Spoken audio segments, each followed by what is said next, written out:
Hey, Tom, off doing he had some national college basketball last night and a fun one he had in the Big East last night. So really cool and a nice opportunity for Tom and, for those of us who do this and are into sports and have the opportunity to do the live play-by-play. That is such a fun thing to be involved with.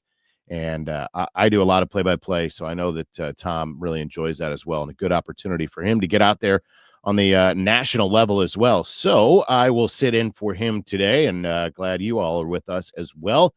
Our producer, Drew Young, is here with us today. You can join us here, of course, on KMOX 1120 and 98.7 FM, but also in the usual spots, KMOX Sports on Facebook, on YouTube. Please feel free to throw a comment in there, and if I see them, I'll get to those, and I'll be able to respond to those as well. So a lot to do on this Sunday morning. It's Championship Sunday in the NFL, of course, as the NFC Championship has Washington and Philadelphia coming up today. That's a 2 o'clock start, and then at 5:30, and of course you can hear that here, 5:30, the AFC Championship as the Kansas City Chiefs get set to try to get back to the Super Bowl, and they take on Scott Jagow's Buffalo Bills coming up at 5:30. So we'll talk a little bit of NFL today. We'll talk with Jay Binkley. He is the post-game host for the Chiefs on 96.5 The Fan. He's also got a podcast, Jay Binkley, I should say, and talk some NFL there.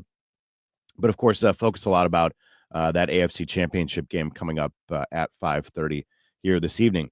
In our first segment, I guess our second segment, coming up after the break, we'll talk to Kevin Wheeler. Wheels will talk to us about the top 100 prospects. Both Baseball America and MLB Pipeline have come out with their top 100 prospects. No surprises as far as the Cardinals are concerned, with several prospects included on that top 100 list, but we'll chat with him about that. Josh Schertz will join us for his weekly spot. That comes up at 10:30 this morning. The Billikens took one on the chin yesterday. And really, it was kind of the tale of two halves for the Bills yesterday. They just did not have a very good first half and dug themselves a little bit of a hole. Really nice effort in the second half. Almost came back in that one, but couldn't quite do it. They fall yesterday to GW up in Washington, D.C. So we'll chat with the Billikens head coach. We've got Blues chairman Tom Stillman coming up. They just put their third class into the Hall of Fame, the Blues Hall of Fame, which from all accounts, and I've not been to one of the Blues Hall of Fame ceremonies, but it's just a tremendous evening from what I can tell. I caught a little bit of their stream on YouTube, and I'm pretty sure it'll come up on FanDuel. I think they usually have it one night coming up on FanDuel, but such a really cool event. And obviously, I think that obviously we talk so much about the Cardinals and what they do for their alumni, and how much they keep those alum involved in the team and in the organization. And the Blues have done such a good job of doing that. You can even talk about the St. Louis Football Cardinals that still have a very active alumni chapter here in St. Louis in keeping those folks involved. And, of course, it speaks to the city and then those organizations as well, that these players want to be involved. They want to stay around. And so that's just another way to honor those folks and those players and those people that have impacted the organization that have come in previous generations. And so we'll talk to the Blues chairman about that. And, of course, Bernie Miklasz will join us at the end of the show. Coming up, we'll wrap up the 11 o'clock hour. We'll talk to the Big Dog about a variety of topics. I want to get into a little bit. I think that it's interesting as we watch the success that Mizzou has had under third-year head coach. This is Mizzou basketball under third-year head coach Dennis Gates. If you've ever had any interaction with Coach Gates, he is about as even-keeled of a coach as I think is out there. And I think especially in this day and age when you can pick out the coaches that are, really demonstrative on the sideline or want to get in their press conference and either call out players or conferences or other coaches or referees, whatever the case is. And that's not Dennis Gates. And I think that even keel has what has put Mizzou on a really good path. We saw a tough year last year, really good year in his first year. We knew it was going to be a little bit of a downturn last year, so a really, I think, tougher than we expected. And now they are right back on on the path, and they look like a certain contender for the NCAA tournament come March. And they have been a tough out in the SEC, and already some top 5 wins on their resume. Yesterday, they get another top 25 win against Ole Miss at Mizzou Arena. They're 15-0 at Mizzou Arena, so they are rolling. And I kind of want to get Bernie's opinion on that. So we'll do that coming up at the end of the 11 o'clock hour. We'll take our first break now. When we come back, Kevin Wheeler's going to join us, and we'll talk some baseball. The top 100 prospects are out. This is where Wheels shine. So we'll talk to him coming up right after the break. It's the Gray Bar Sports on a Sunday morning from the Stiefel Sports Studio. I'm Joe Pott, in for Tom Ackerman. We're coming right back. Hey, Jimmy Fallon here with a quick listening tip for you. If you miss Fox Across America or any of your other Fox News favorites, do not worry. I got you covered. You can stream previously aired shows with Rewind, available exclusively on the free Odyssey app. So if you're busy work days, it doesn't mean you have to miss out on the news. Listen to your Fox shows on your time with Odyssey. To get started, just download the free Odyssey app and search for Fox News Radio. That's Odyssey, Audacy. I'm spelling it out in case you're a little slow like me. Success is picking up extra shifts for your family. Now you want to be the boss. Success is getting your foot in the door. Now you want to take the next step. Success looks different to everyone, and University of Maryland Global Campus can help you reach your goals. And there's never been a better time to get started on your future. Apply by February 12th and save with no application fee. As an accredited state university, UMGC has been transforming lives for over 75 years. With more than 135 undergraduate and graduate degrees and certificates, online and hybrid courses, personalized support, financial resources, and lifetime career services, achieving your dreams is more possible than ever before. Choose the program that's right for your career goals and get started on your next success. Get your application fee waived through February 12th. Learn more at umgc.edu. Certified to operate in Virginia by Chev. The choice of a lawyer is an important decision and should not be based solely on advertisements. If you've been hurt on the job, you don't need the biggest law firm. You need the best. Onder Law, voted 2023's best law firm in St. Louis, is the insurance company playing games, trying to deny the medical treatment you need, refusing to pay your lost wages. Let Onder Law fight for the benefits you deserve. Injured on the job? Call Onder Law for free. 314 or 618-9-million. That's 314 or 618-9, all zeros. When you haven't found love, it can feel like everyone else has. It's in every movie, every song, and all the PDA. Looking for love sucks. Thankfully, California Psychics can give you the guidance you need to find the one. We guarantee if your reading isn't life-changing, it's free. And new customers receive 20 minutes for just $20. Visit CaliforniaPsychics.com and experience the joy of certainty. California Psychics. Helping your inner circle prepare for emergencies can start in many ways. Put together an emergency kit with YPOL. Create a family communication plan with your tita. Remind Bai to keep a backup battery charged. It all starts with a simple step, telling those you care about to be ready for the worst. So start a conversation and plan for emergencies together. Get more tips at ready.gov/start.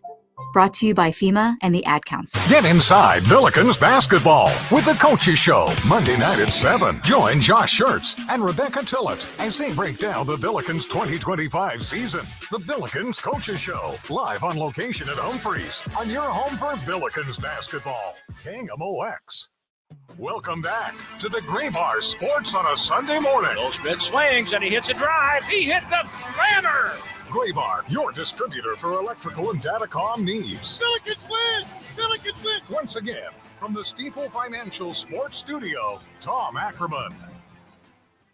It's Joe Pott on this Sunday. It's the Gray Bar Sports Open Line here on KMOX. Glad you are along. And we have, as I said, lots to do. Pretty full program here on this Sunday morning. And we'll keep things going right now as we welcome Kevin Wheeler. Of course, you hear him on the DGS each weekday and on the Gas House Gang in the noon hour on KMOX Sports and all the socials. Wheels, what's happening, man? How much, Joe? How you doing, man? I am doing well. Were you surprised? You sounded surprised. Well, no. You want me to let you into the world that I'm in the moment? Let me into the world, yes. All right, so I'm sitting in the office getting ready to talk to you and talk some baseball, and and I got my little protein shake in the morning, and I have that with a banana. And then I didn't realize that I had the protein shake open. I went to shake it again, and I shook it all over the room. So happy Sunday morning. I was in the middle of wiping stuff up off the desk, and thankfully it did not hit the computer or my little bit of broadcast equipment here. So nothing but cosmetic damage, but still kind of stupid. Well, thanks for taking some time this morning. Both Baseball America and MLB Pipeline have come out with their most recent top 100 prospects list, which I said going to the break. This is where Wheels shines. I know this is really what you enjoy digging into, and I think probably more than definitely more than anybody else here in the local area. You really enjoy digging into those prospects, and I think whenever we're looking to get some info on that, like, you're the go-to guy around here because you're usually following those folks that a lot of people aren't, and I think that's great because that's what I know a lot of people are interested. They want to hear about what is next, right? What's coming up. So for the Cardinals specifically, 3 prospects appearing on the top 100 in varying spots in the 2 lists, but very close. And the top of that, probably no surprise, is J.J. Weatherholt. Yeah, this is, you're right, Joe. This is something I do, even just separate from work, that I just love doing. I've been covering prospects since I was in college. And it started when I was a college player, and I was following my teammates or guys that we played against. And then just kind of grew from there. And for a while, I was the minor league expert for the Sporting News. So got a chance to do a lot of that stuff for real. And then I've just been doing it kind of like as a side hustle and fun. And it helps with Cardinals coverage too. And I look at these guys, Joe, and look, when you're a consensus top 100 type guy, right? Mm-hmm. So you take J.J. Weatherholt, Tink Hence, Quinn Matthews. Those guys are in everybody's top 100. It's not one group. It's 4 or 5 different. It's like some people like to call them the third-party evaluators, right? They're not the same as team evaluators, and teams will all have different grades, values, assessments of each of these players. So some might like Quinn Matthews more, others might like Weatherholt. But these are 3 guys that the baseball world is really high on, and I'm particularly high on Weatherholt. I watch a good bit of college baseball. In addition to following the Major League Baseball draft process, in the lead up, reading the evaluations and all that. And he's just a hitter, man. He's not huge. He's not, a 6'3", 225-pound guy like Bryce Harper was as a minor league player, as a prospect. But he's big enough, right? He's the same size as guys like Chase Utley. He's bigger than a lot of the other dudes that are up there already putting up good numbers. And he just flat out rakes, man. He knows what he's doing at the plate. In addition to having a nice swing and good bat speed and all that stuff, he just knows how to take an at bat. And when you look at what he did last year, just out of college, he came in and played about 30 games at Palm Beach, which is a terrible hitters league, by the way. The Florida State League is is the worst hitters league in the minors. It's big ballparks because they're big enough for all the teams that use them for spring training, right? The major league teams. So it's big ballparks, no elevation. Having played college at Miami, Joe, I can tell you, the ball doesn't travel when you're at or below sea level. You don't get that little extra boost. And he jumped right in there straight out of college. And by the way, straight out of a college year where he missed a lot of time with a hamstring injury. So he didn't have a full college season ramp up. And he jumped right in and hit almost 300, hit for some power, walked more than he struck out. Drove in 20 runs in 29 games. I mean, like, this guy can flat out hit. He's going to come fast. The only question about him is, he's a shortstop now. They list him as that. That's what he was at West Virginia when he was in college. He's not going to be that for the Cardinals.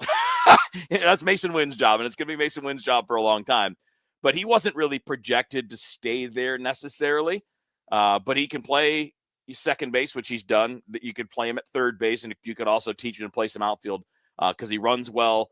The only thing that's not really great about him is he's not a big arm.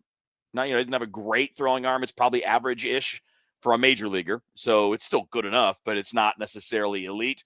But he can flat out hit, Joe, and he's going to be coming up quick. I'm guessing they'll start him at Peoria unless he's just amazing in spring training. But he'll finish the year either at Springfield or Memphis, I would think. And next year, this time, we'll be talking about him possibly being on the team, although it could happen this year, I would guess. So that's where I was going to go, because you and I have chatted about this in other situations, because the college player, that's changing. If a guy is playing their full, sometimes 5 years in college, right?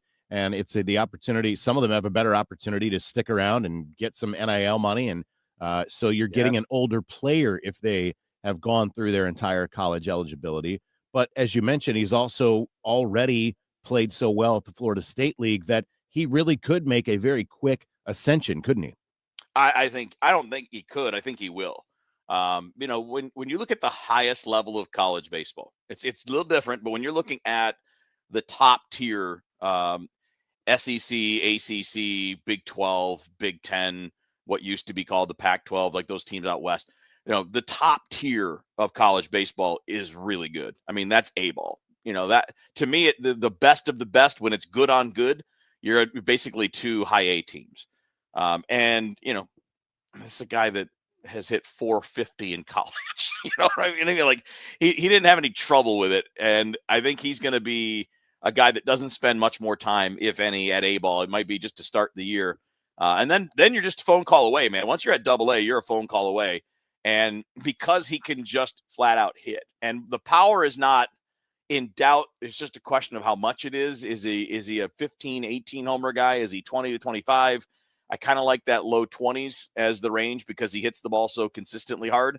I talked about it, Joe. I think, comps are difficult because they're not always fair to a player, because what you're trying to do is give you a name that kind of reminds you of the player, as opposed to this guy's going to be this player. But I'd say your low end, it's another Brendan Donovan. That's your low end. That's your worst case scenario. And I think your best case scenario is it might be a guy like Chase Utley, who hits 20, 25 home runs, hits 300, and is just a quality middle of the order guy. So let's talk about Quinn Matthews, the next guy on that list. Tink Hence, as you mentioned, is also on the list. We've talked a lot about him, a little bit of a slower rise. Quinn Matthews, exactly the opposite, ripping through the minors last year, appearing at every single level, and then obviously the Cards minor league pitcher of the year. Do we see Quinn Matthews this year? Yeah, I think so. I'd be shocked if he's not. And in Baseball America rated him the best pitcher in the minor leagues last year. He was the minor league pitcher of the year, according to Baseball America.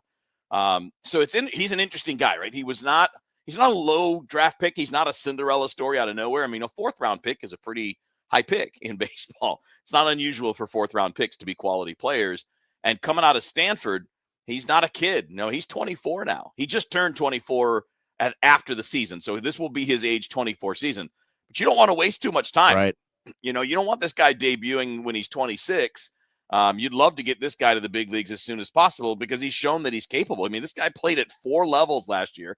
He did struggle at Memphis a little bit. But keeping in mind that it was the very end of the year, he had never pitched that long before, right? This was his first professional season. And, he made 26 starts, and he'd never really gone that long in college. You don't have that kind of a workload. So it's hard to know whether that was because it was Memphis, because it was AAA and it's older, better hitters, or if it's just a little fatigue, probably a little bit of both.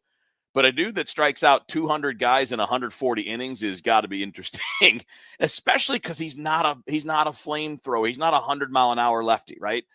He can get it up there. Like, he'll get up there 96, 97 at times, which is something he didn't do in college. He pitched lower than that in college, which is why he was drafted where he was. Because if you look at him outside of that, he's got 4 pitches that he can use. He's got a great changeup, which is probably where he gets most of his strikeouts against minor league hitters that can't read it out of the hand. His fastball's good, and the fastball's getting better as he's getting stronger. So he's listed, Joe, like coming out of college at like 6'5", $185, which is really skinny for 6'5", but he's been gaining weight, and as he's gaining weight and getting stronger, he's throwing harder. So, he's an interesting guy that he's advanced, but he's also made some jumps in velocity because of strength and conditioning and just learning how to eat, I guess. So he's interesting. And to me, it would be a flat out shock if he's not in the big leagues at some point this year. And he'll start at Memphis. There's no point in going below that for him. And if he's pitching well and they have a need, he'll be up. And especially that's what I was going to say. If we're to believe that the Cardinals need to move Nolan Arenado, and they so far have not moved Nolan Arenado, and so they are, at least as John Mozeliak tells us, perhaps kind of stuck as far as other moves. They could use, they're going to be needing to plug some holes in the pitching staff. There's a lot of good pieces back, but there's opportunity there. Yeah, I really think it would be a waste of a year if we don't see several of these young starters like Quinn Matthews. And look, with Matthews, I think they're super high on him. They're going to be aggressive when he's ready. They'll make space for him. I would hope that the same is going to be true for Michael McGreevy. Right. He's not going to make any top 100 lists, but he threw 27 starts at Memphis last year and got better as the year went. Right, a little rough early, but got better as the year went.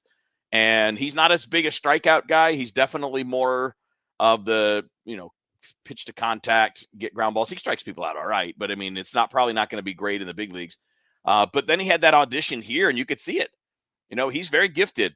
I don't think he's what he showed us in those games where I think he posted a sub-2 ERA with the Cardinals. He's not that guy, but he's a 24-year-old as well. Like Gordon Graceffo's 24. Like these are three guys that you're probably going to need to see this year and probably see a good bit of, so you have an idea of what you're going to be starting 2026 with. If two of those guys can take rotation spots for 2026, that's a lot of money you don't have to spend on bulk, and maybe you spend it on high-end something, or you spend it somewhere else where you think you're going to need it. Real quick on McGreevy, the thing that impressed me most was exactly as you said. He made the full season of starts at Memphis. Couple that with the 3 starts he made in St. Louis at the end of the year. This is a guy that has given you already a full season. You worry less about the fact that he might not be able to take a full season. Nah, he threw 173 innings last year. He's good to go. Right. That's a guy that can stop. And Quinn Matthews threw 140 innings last year. Both of those guys are probably pretty good to go. If you want them to throw 170, 180 innings, it'll be performance related if they don't, and not physical, right? It won't be protecting. And then that leaves us with Hentz, and he's another guy. You brought him up already. He's one of these guys that's consensus top 100. He's got electric stuff, better stuff than Quinn Matthews, better stuff than McGreevy that we talked about. But he's just not really been able to pitch for a full season, right? I mean, his career high, he was drafted in 2020. So obviously one of the worst years you could be drafted. So he didn't get to pitch professionally that year. He only threw 8 innings in 2021.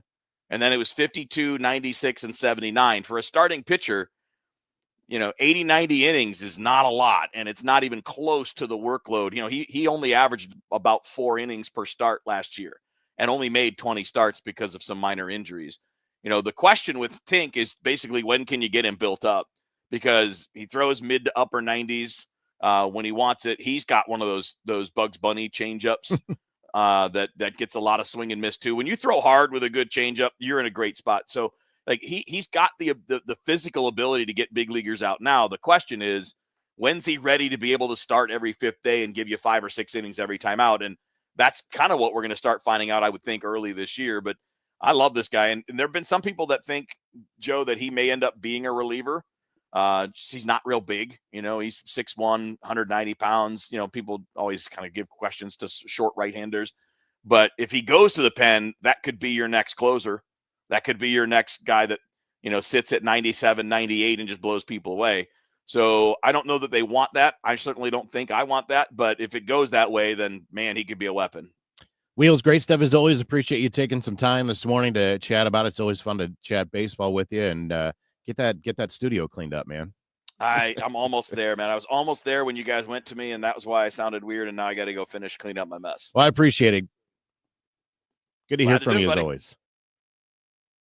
That's Kevin Wheeler with us here talking some baseball. We got to keep things moving here. The Billikens head coach, Josh Schertz, coming up on the other side of the break. It's the Gray Bar, sports on a Sunday morning from the Stiefel Sports Studio. I'm Joe Pott, in for Tom Ackerman. We're coming back on KMOX. $5,000. That's the average amount of money people in the U.S. are now spending on gas in a year. $5,000. That's crazy. If you drive, you have to download Upside, the free app that gives you cash back every time you get gas. That's right. You can earn real cash back with Upside just by buying the gas you're already buying. You can literally start earning cash back today. I use Upside every time I fill up, and I've already made around $200-300. You're putting gas in your car anyway. Why not get real cash back? back. If you like free money, download Upside. I'm saving the cash I earn from using Upside to help pay for a vacation later this year. Download the free Upside app now to earn cash back every time you buy gas. Use promo code LANE to get an extra 25 cents per gallon on your first tank. You can cash out anytime right to your bank, PayPal, or a gift card for Amazon and other brands. Just download the free Upside app and use promo code LANE for a 25 cents per gallon bonus on your first tank. That's code LANE for a 25 cents per gallon bonus. KMOX Weekend at your service. Sponsored by Air Comfort Service Heating, Cooling, and Installation. The county just requested more electric charging stations. Orders have really amped up at Able Electric. We need 3 more at First and Main, and we just got another hotel chain. It's no shock. Able Electric needs able electricians. Grocery store wants charging stations too. And fast. I need Indeed. Indeed you do. Put our matching platform to work so you can spend less time searching and more time connecting with talented candidates. Visit Indeed.com/credit and get $75 towards your first sponsored job. Terms and conditions apply. Okay, I have to tell you, I was just looking on eBay where I go for all kinds of things I love, and there it was. That hologram trading card. One of the rarest. The last one I needed for my set. Shiny like the designer handbag of my dreams. One of a kind. eBay had it, and now everyone's asking, ooh, where'd you get your windshield wipers? eBay has all the parts that fit my car. No more annoying. Just beautiful. Whatever you love, find it on eBay. eBay. Things people love. Royal Banks of Missouri is your community bank with locations throughout St. Louis, St. Charles, Northeast Missouri, Granite City, and Jerseyville, Illinois. A bank branch is not far away. Royal Banks brings in experienced staff and products and services designed to meet your professional and personal financial needs. Investing in our communities, one client at a time. Call 314-212-1500 today. Royal Banks of Missouri, member FDIC, an equal opportunity lender. Looking for a new home or to refinance your current mortgage? Royal Banks of Missouri wants to be your home buying partner. With a local staff that will guide you through the process, Royal Banks is an experienced mortgage lender that you can trust. There's still time to lock in on a low rate. Call 314-212-1500 today. Royal Banks of Missouri, where better service means better banking. Member FDIC, an equal opportunity lender. Welcome back to the Gray Bar Sports on a Sunday morning. Goldschmidt swings and he hits a drive. He hits a slammer. Gray Bar, your distributor for electrical and datacom needs. Billikens win! Billikens win! Once again, from the Stifel Financial Sports Studio, Tom Ackerman. Back in the Gray Bar Sports on a Sunday morning, and Joe Pott in for Tom Ackerman this week as we keep things going. Time to visit with the head coach of the St. Louis University Billikens. He is Josh Schertz, and this, of course, is sponsored by Royal Banks of Missouri. Coach, thanks for some time this morning. I appreciate you having me on. Absolutely. What turned out to be a close game and obviously a tough loss yesterday at GW feels like, just as I was watching a little bit of it, that it was a case of kind of digging a hole too much to get out of. Is that fair? Yeah, I thought certainly, rough day yesterday. Didn't have our fastball in the first half on either end of the floor. Obviously, got down 14 at half. I think we got down 16 there in the second half, and big hole to climb out of. And credit to I thought GW. They were the more physical, more energetic team, and came out. We knew we were playing a team that was a good basketball team, that was a desperate team on their home court, and a certain level of intensity and focus and competitiveness you got to have it and have it. And then I thought we showed some resilience there, down 16 on the road, easy to go away. And we did battle back and had a shot there to tie it in the final 15 seconds and got a really good look, didn't go in, but we put ourselves in a big hole, worked our way back, but disappointing day for us on a lot of levels. Yeah, as you mentioned, fight back in the second half. This is what it sounded like. Bob Ramsey, as the Billikens just about got themselves back in this one in the second half. Wants to drive in the paint. Kick to Robbie. Oh, nice closeout. Robbie didn't want to pull the trigger. Jimerson will. Bang! There you go. Gibson Jimerson. One possession game, 38 seconds left. Hey, you can play defense. That one capped off an 8-0 run for the Bills there in the second half. Gibson Jimerson, man, he has given this program some big shots over the years. Yeah, obviously, historical player in St. Louis basketball history. He'll set some records here as he leaves that will be hard for anybody to approach in the modern game. And he's done it through, certainly, one incredible work. He's a great worker. He's just as dependable as they come, as consistent as they come, and great loyalty. I think, that shouldn't be overlooked in the modern era of being committed to school and staying at St. Louis for 6 years. And he certainly, has been great for us in his transition year. As we come in, kind of take over his, decision to stay, and then what he's meant, in terms of helping lay a foundation for, what we want to be, and the blueprint for what this program needs to look like moving forward has been really significant. Forever appreciative of him. You mentioned it, Coach, that in this day and age, when it seems like if the slightest thing goes wrong, that I think the first instinct, it seems like, or feels like, that the player wants to leave, and that's not been the case for Gibson Jimerson. It obviously speaks volumes of the university and of the program at St. Louis University, but it should be a testament to you and your incoming staff that what he felt like, and the trust that he felt in your staff coming in. Yeah, I think there's a lot of factors with Gib. I mean, one is, just who he is. I mean, he's such a high character individual. And as you said, he's not had it, always easy here. And, but I think he was really, he loves the school. He loves the city. I think he really enjoyed his experience, with the previous staff. And when we got here, Gib's a really, really smart guy. He's obviously a, multiple-time academic All-American. He's somebody that is really thoughtful. I think he looks at things from a lot of angles. And, when I got here, he'd already studied, Indiana State, the system, how we play, and then how he could potentially fit into that system, which we thought was a really nice marriage for his skill set, what he can do without the ball, with the ball, and then really, for the way we want to play and who he was as a person, the cultural fit, the basketball fit. We felt like it was, it was really, really good. And, and it has been. It's not been, he's obviously hit a little bit of a rough patch here, but, that's part of every season for every player. It doesn't matter if you're Steph Curry or, whomever. You're not going to, shooting is a fickle beast. But Gibbs had a terrific year and been a great, just a great fit and a great ambassador for St. Louis University itself and certainly the basketball program. And again, his numbers, what he does, what he's done here, he'll be at the top of the record books in St. Louis basketball for a very long time to come in a wide variety of areas.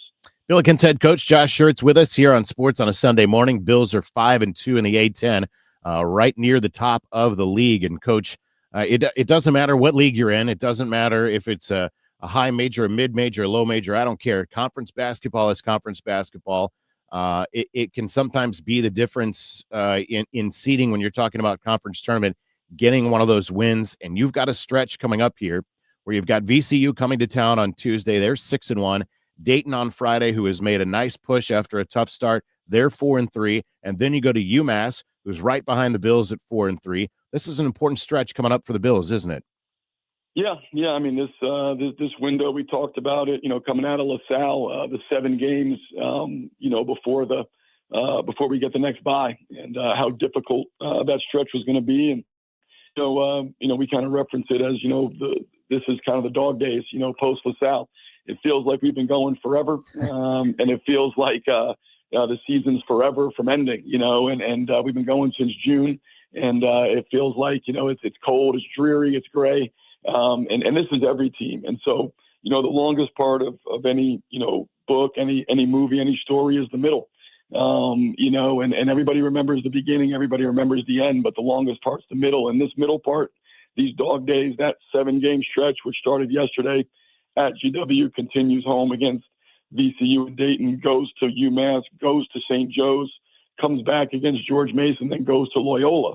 Those are 7 brutally difficult games. And, this middle stretch is going to dictate, what we're playing for there at the end. And so, we've got to have the mental toughness to be able to dig in. Everybody's tired. Everybody's been going for a while.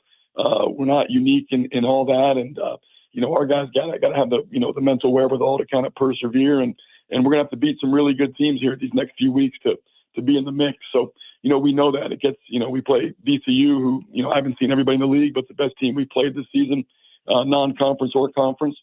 We get them coming in, on Tuesday night. And then, Dayton, like you said, who's playing as well as anybody in the league there after a tough start. So, arguably the two best teams in the league coming in to Schertz this week, and going to need our team to have high energy and hopefully great crowds at Schertz, because we're going to need to feed off the energy of these of our crowd. Yeah, you mentioned it. Those are great games that I think folks enjoy seeing. And that's oftentimes the key, right? When you've got that home crowd behind you, it makes a big difference. Absolutely. Particularly when you're tired, when you're fatigued, if you got the crowd in there, they're bringing the energy, the players feed off that. Those are going to be two absolute battles against high quality teams. And we're going to need everything from our players, but we need everything from our fans as well. And that's, part of what makes, like you said, the home court, advantage is, obviously you got to have great players, but certainly the corollary to that is you got to have great energy in the building. Your fans got to bring that juice, and, our students to the community. You're not going to get better home games than VCU Dayton back to back. So should be a huge week, and I hope our fans come out and support. We've played well at home. I think we're 10-1 in Schertz this year, but certainly these two tests are going to be as two good a games as we'll have, and then the next one, of course, with George Mason, is also at the top of the league. So it's about to get really good inside of Schertz here these next few weeks. It's definitely a fun time of year. Billikens head coach Josh Schertz, thanks for some time here on this Sunday afternoon. Bills home on January 28th. That's Tuesday night, 7 o'clock, VCU at Schertz Arena. Get out there, see the Billikens. Thanks, Coach. Appreciate the time as always. Absolutely. Appreciate you having me on. We'll see you hopefully on Tuesday night. You got it. That is Josh Schertz, the head coach of the St. Louis University Billikens. Again, VCU on Tuesday night. VCU 6-1, top of the league in the A-10. The Billikens just a game behind at 5-2. More to come on this Gray Bar Sports on a Sunday morning from the Stiefel Sports Studio. Blues chairman Tom Stillman is up next. We'll be right back on Camo X.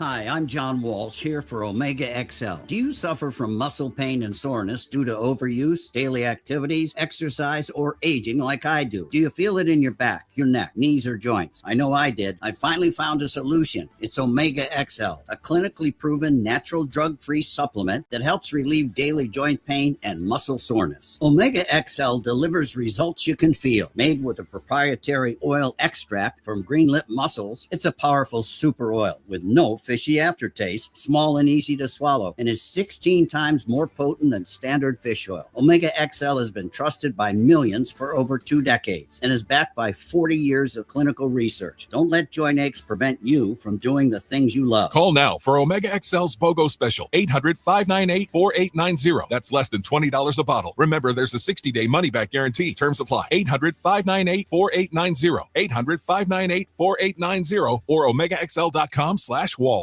Bo Matthews for Razorback Armory. When it comes to suppressing a firearm, if you've never done it, it's time to get into it. Stop in and talk to Jesse and Brad and find out all the benefits, including reduced noise, improved safety, like reducing the recoil and the muzzle rise, so it improves your accuracy over time. Hearing protection, of course, and less disturbance in the environment you're shooting at. Check them out at Razorback Armory. They've got an extensive line for every caliber that's available. They can get it for you. Go to RazorbackArmory.com for their address and to learn more today.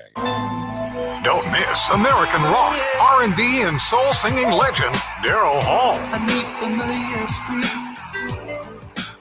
With special guest Glenn Tilbrook. Coming to Stiefel Theater March 30th. And King of the Wax has your chance to win a pair of tickets to see the show. Daryl Hall, Glenn Tilbrook, March 30th at Stiefel Theater. Register now on KMOX.com/contests for your chance to win. The choice of a lawyer is an important decision and should not be based solely on advertisements. You entrusted a nursing home with the care of a loved one, but they violated that trust. If your family member has been the victim of nursing home neglect, call Onder Law at 844-BED-SORE. Taxes was not knowing your full financial picture. Now Taxes is getting and maximizing your refund all in one place. Credit Karma, where a TurboTax expert can do your taxes for you. They'll get you the most money back, guaranteed. Then you can do more with all that money, all in Credit Karma. Now this is Taxes. Intuit Credit Karma with TurboTax. Get started today. See guarantee details at TurboTax.com/guarantees. Experts only available with TurboTax Live.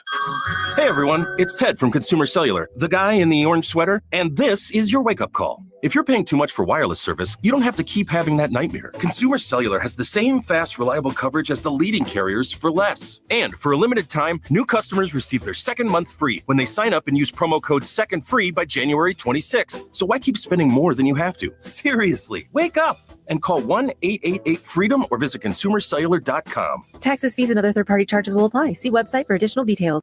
Life insurance. Why are you putting it off? Can't afford it? Too much hassle? Think you don't need it? There's lots of excuses for putting off life insurance. But if you weren't there, who would pay the mortgage and other bills? With Ethos, you could be covered in 10 minutes and boom, family protected. Ethos, fast and easy online term life insurance. Up to $2 million in coverage with no medical exam. Some policies as low as $1 a day. Answer a few health questions and get your free quote at getethos.com. That's getethos.com.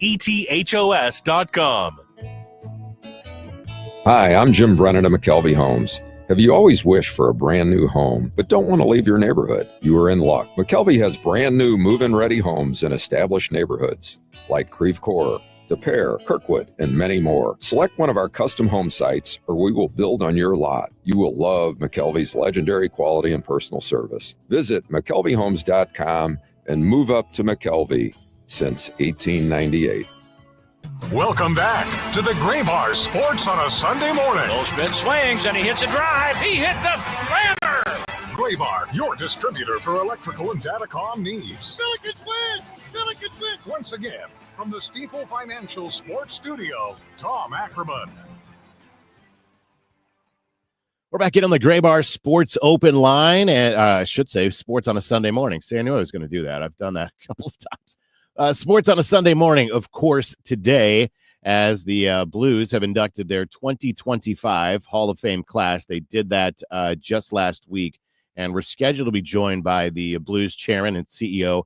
That would be Tom Stillman, of course. So we'll connect with him here as soon as we can and chat with him a little bit about the Blues Hall of Fame, actually a lot about the Blues Hall of Fame, because I mentioned it before that I think that the organizations in town do such a good job as far as honoring those folks that have laid the groundwork, have come before. You've seen it, obviously, for several years now with the Cardinals Hall of Fame, the so-called Red Jacket Hall of Famers. Now you've got the Blue Jacket Hall of Famers as far as the Blues go, and an impressive list, obviously, of folks already in the Blues Hall of Fame. Their first class, which always is going to be a huge class, right, as you start to establish the Hall of Fame. That, to me, I think that would be the toughest, is to figure out who deserves or who belongs in that first class when you're putting together a Hall of Fame, when you haven't had a Hall of Fame previously. And you have to go back and decide who are the representatives that get to be in that inaugural class. And, of course, when you look at that inaugural class of the Blues Hall of Fame, which was 2023, and you see names like Glenn Hall, of course, Dan Kelly, the broadcaster, the Solomons, former owners of the Blues, Barclay Plager, Brian Sutter, Bob Plager, Gary Unger, Federico, Berenson, Scotty Bowman, all of these players. You've got to decide who's going to make up that initial class. And then I think it gets a little bit easier as far as when you're determining what makes you a Blues Hall of Famer. So this past Friday, they had the induction of the Hall of Fame class at the Missouri Athletic Club. Wayne Babbage, Jim Roberts, Curtis Joseph all go into the Blues Hall of Fame in this third class of the Hall of Fame. Bruce Aflac essentially inducted as he was given the True Blue Award, someone near and dear, obviously, to the Blues organization and somebody that served the organization from in so many different roles, including for a long time as one of their broadcasters, Bruce Aflac. But the other point that stands out, or the other kind of thing that stands out to me, is if you saw the Blues game last night, Jordan Binnington came out in a Curtis Joseph mask. He was wearing the old, like the Cujo mask, and Cujo had the actual like Cujo, that dog from the Stephen King movie, right? That was what his mask had, was this open gaping mouth, essentially of a rabid dog on his mask. So Jordan Binnington came out in warmups last night wearing the Curtis Joseph mask. And if that doesn't give you some idea of what Curtis Joseph meant to the St. Louis Blues, the organization, the city, And of course, obviously to Jordan Binnington, I think that speaks a lot about the impact that someone like that had. And the Blues chairman and CEO Tom Stillman does join us now. And Tom, thanks so much for some time this Sunday morning. The class of 2025 inducted on Friday, another great class here in the Blues Hall of Fame. Yeah, it's a great class, and it was a great evening of the induction ceremony, and then the puck drop and all of the game last night. It's kind of an important tradition for the franchise and honoring our past and some of our stars and big contributors. I don't know a lot of chairman, CEO that would be the MC of this, but I know this is something that is personal to you, and I think that sort of highlights what it means to have a local ownership group of a franchise, as you and your group are of the Blues. This is a personal endeavor of yours, isn't it? Well, it's really an all organization effort. It's kind of come up through the ranks, in a process of 10 years. And I might quibble with being the MC. I made some introductory remarks, and then Kerber and Kelly really take it over. But we want to make clear that this is a priority, from top to bottom of the franchise, and honoring our past, honoring our alumni, and making sure that we commemorate their contributions to the franchise and to the city. I was just comparing at the top of the show, and then again at the top of this segment, the Blues Hall of Fame, of course, in relative terms, very young compared to like the Cardinals Hall of Fame. But you can even look at the St. Louis Football Cardinals, who still have an active alumni base in the St. Louis area. But there really is something special about this city and about these organizations, because I think you do such a good job of paying homage to those folks that, whether they laid the groundwork or they succeeded in the past, and they all still seem to have such a connection to St. Louis. And I know that's the case with this class. I saw an interview where Wayne Babbage was talking about everything is still St. Louis in his house. Yeah. It's the organization's focus on that, but I think it also speaks volumes about St. Louis and its people. Fans here just show tremendous respect for the athletes that have performed and provided so much entertainment and kind of cohesion. And they've I know our alumni just go on and on about how well they're treated here, and they compare it to other cities, and it's just just a great place to play because of the people. The three that went in, as I mentioned, it's Wayne Babbage, Jim Roberts, Curtis Joseph. Bruce Affleck gets the True Blue Award. I was also just kind of chatting about the fact that Jordan Binnington comes out last night in the pregame warmups wearing the Cujo-style mask. And again, it says a lot about what the past means to even the players that are currently wearing the Blue Note. Yeah, and boy, I guess I assume you were at the ceremony on Friday night when Kelly went into the crowd to talk to Jordan Binnington, and Binnington had, he had obviously put, a good deal of thought into what he wanted to say about Curtis Joseph. And he talked about how he had, idolized him since he was a young boy, and how he had, ran into him several times and got his autograph as a kid. And, he formed a strong impression about not only his talent as a goalie, but the quality of his character, because he was always so open and kind to the kid, to Jordan and other kids. So that was a really nice moment. And as I mentioned, Bruce Affleck gets the True Blue Award. I know that Bruce Affleck is a personal friend of yours, but this is a guy that has served the St. Louis Blues organization in so many different roles. One of the big pieces of keeping that alumni group strong and together and connected. He's really been the glue that has held that group together, and made it such a large group, and ensured that they have an impact well beyond just the organization. They're helping all sorts of causes, some hockey related, some not. They're always willing to jump in. anything that arises. And Bruce is just a thoroughly good person through and through. You couldn't find a finer person. Tom Stillman, the Blues chairman and CEO, with us as we chat about the Blues Hall of Fame and the Blues current season. Let's talk just briefly about the current season, 23-4. It feels to me, and you can correct me if I'm wrong, but I think the word might be like patience, right? As Jim Montgomery continues to kind of put his stamp on this team and get this team where he wants it. Do you feel like that's the case, that this is a much longer term project than just a couple of months since he's taken over?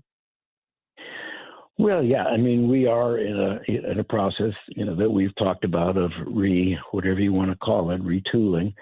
And, this season is one of the important steps along the way.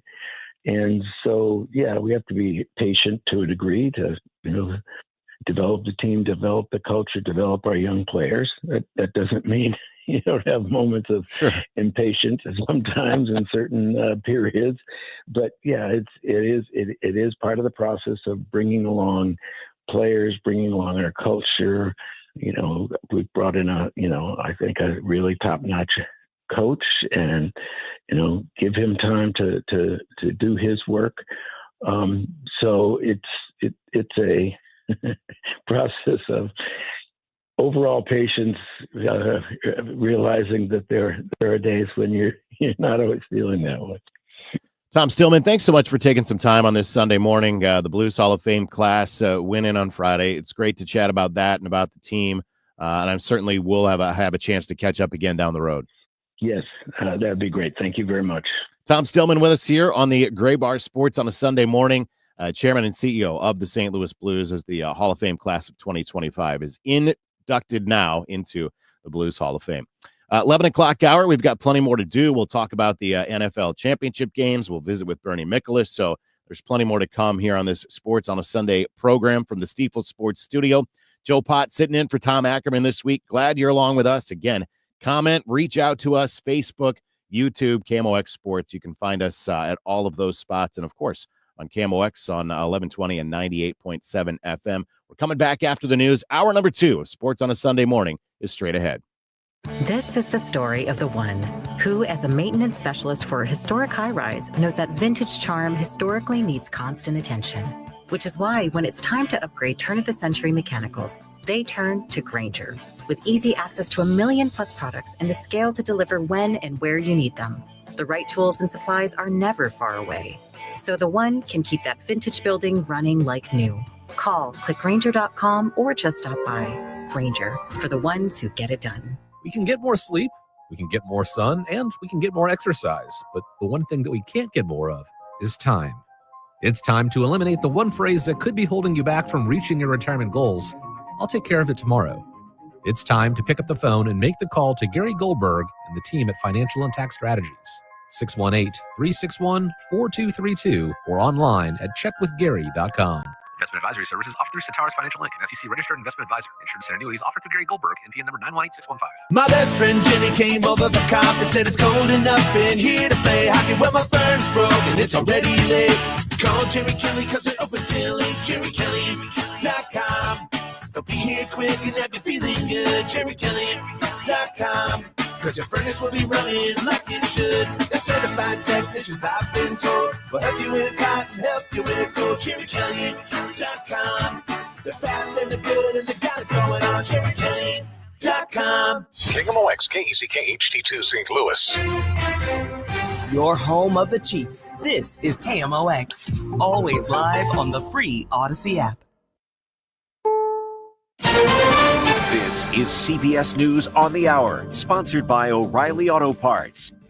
I'm Wendy Gillette. Vice President J.D. Vance is touting President Trump's first week in office, brushing aside criticism. He's not doing enough to fight inflation as he focuses on immigration. J.D. Vance says the president is focusing on reducing energy and food costs. How does bacon get to the grocery store? It comes on trucks that are fueled by diesel fuel. If the diesel's way too expensive, the bacon's going to become more expensive. How do we grow the bacon? Our farmers need energy to produce it. So if we lower energy prices, we are going to see lower prices prices for consumers. Saturday, the vice president cast the tie-breaking vote to confirm Pete Hegseth as defense secretary. Pete is a disruptor, and a lot of people don't like that disruption. But, Margaret, that disruption is incredibly necessary. Vance spoke on CBS's Face the Nation. Christopher Cruz, CBS News, Washington. And on the topic of immigration, hundreds of undocumented migrants were arrested and flown out of the U.S. last week. The administration says the majority have criminal records. The Trump so-called border czar, Tom Homan, told ABC this is just the start of deportations. But you're going to see the numbers steadily increase, the number of arrests nationwide as we open up the aperture. Right now it's concentrating public safety threats, national security threats. That's a smaller population. So we're going to do this on priority basis. The Justice Department sent a memo threatening local governments against obstructing the deportations. Illinois Democratic Governor J.D. Pritzker says he and others in his party will defy the rounding up of people merely suspected of being in the country illegally. We're not going to help federal officials just drag them away because somebody pointed at them and said, oh, that person's brown or that person's not from here. Check it out. President Trump is also floating a plan to handle Palestinian refugees. Aboard Air Force One, he showed his cards to reporters on a host of issues, speaking about his ideas for refugees in Gaza. I'd like Egypt to take people, and I'd like Jordan to take people. You're talking about probably 1.5 million people, and we just clean out that whole thing. The president also spoke about lifting a Biden-era limit on sending 2,000-pound bombs to Israel. CBS's Bradley Blackburn reporting. An Islamic Jihad official says there is a deal to release an Israeli hostage who was supposed to be freed yesterday. The delay brought a halt to the scheduled return of Palestinians to northern Gaza today. Eagles fans are gunning for a win against the Commanders in the NFC Championship game. An epic experience just to be in the city, in the stadium, to watch the Birds win, beyond excited. Kickoff is 3 p.m. Eastern Time. This is CBS News. Think O'Reilly Auto Parts for all your car care needs. Get the parts and service you need fast from the professional parts people at O'Reilly Auto Parts. At 11:03, mostly sunny and 33 downtown at the Arch. Good morning, I'm Scott Jagow. Our top story this hour, a Missouri man on the FBI's 10 most wanted list has been captured in Florida. It happened during a traffic stop near Orlando yesterday. Donald Eugene Fields II had been on the run for 2 years. The 60-year-old is accused of child sex trafficking. He also faces multiple other charges, including statutory rape, molestation, and witness tampering. Authorities have made 3 arrests in the fatal shooting of a St. Louis sewer district mechanic. Portia Rowland was warming up her car outside her Collinsville home early Tuesday morning when a gunman came up to her and shot her in the neck. Rowland, who was 32, died at the scene. Collinsville Lieutenant Eric Owen tells Fox 2 3 men were taken into custody Saturday. He hasn't discussed the motive for the shooting and also says the suspects' identities will be released only after they're presented on formal charges. Owen adds that they are continuing to follow up on all leads and the investigation is ongoing. Julie Carpenter, KMOX News. Missouri's new governor says he has a plan to recruit and retain law enforcement. Mike Kehoe tells our partners at MissouriNet he'll unveil details this week. We're still working on a couple of details for prosecutors' plans, but we have a recruitment and retention piece we'll be talking about at the state of the state for law enforcement that would be active post-certified. We have post-certified people that are retired, so active post-certified. Kehoe's State of the State is Tuesday afternoon. The Hollywood Casino Amphitheater is now making you pay for parking. That comes with the new season at the Maryland Heights venue. $20 passes are now required to park in the lot. It's a new procedure for the amphitheater along with many other Live Nation Ticketmaster affiliated venues. This afternoon, temperatures in the upper 30s, overnight dropping down to 23, but then quite mild the rest of the week. Plenty of sun throughout Monday through Thursday, highs around 47 tomorrow and 51 Tuesday and Wednesday. Right now we have 33 in St. Peters, 32 in Florissant, 33 downtown. I'm Scott Jagow, KMOX News. This is the Graybar Sports on a Sunday morning. Goldschmidt swings and he hits a drive. He hits a slammer. Graybar, your distributor for electrical and datacom needs. Billikens win! Billikens win! Now from the Stifel Financial Sports Studio, Tom Ackerman. Joe Pott in for Tom Ackerman on this Sports on a Sunday morning. Glad you're along from the Steeple Sports Studio here in downtown St. Louis. And hopefully you can join us on KMOX or on our Facebook or YouTube channels, and feel free to comment there. Of course, it is Championship Sunday in the NFL here this afternoon. You've got the NFC Championship up first, Washington and Philadelphia. That comes up at 2 o'clock.